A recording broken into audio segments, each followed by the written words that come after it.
and he called them up and demanded an apology or a resignation. I mean, you know what you do if you have leadership skills? You call up and say, Joan, you know, I could see you're really upset. And, you know, right. You're really upset, and, you know, and I'm sorry you feel this way.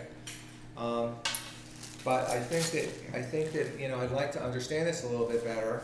But sometimes, you know, when we're making a merger, we have to make rapid changes. Yeah, right. Yeah. You try to like get. Yeah, right. Exactly. And you know, I'm willing to spend a few minutes with you, but I know we weren't going to be able to change this policy decision. Instead, he said, "I do not like your attitude. And if this is the way you feel." Are you taking it? Yeah. So that is what happens. That's Morgan Stanley. Well, let me tell you something. Attitude, I remember I took a management class when I was at Continental Insurance. Real management, like how to manage staff.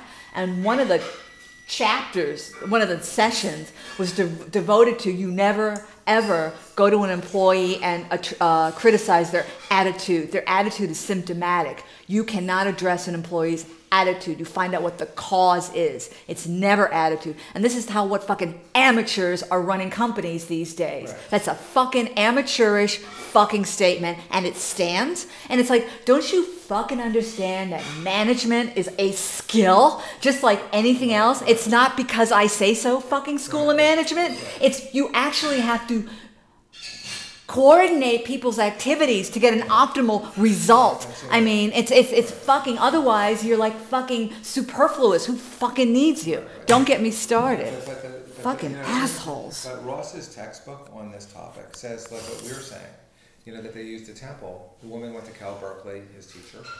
But what happens is the people in these jobs frequently don't know this stuff. And here's the reason why. How? How do they get these degrees? Here's why.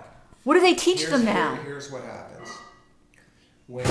If a company, let's say, a big company is understaffed, so like the finance department that would do internal planning have all been downsized at most companies in the world.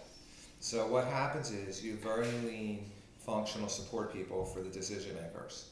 So what happens is they will hire Bain Capital, or they'll hire Boston Consulting Group, or McKinsey, or one of those companies to help them, right?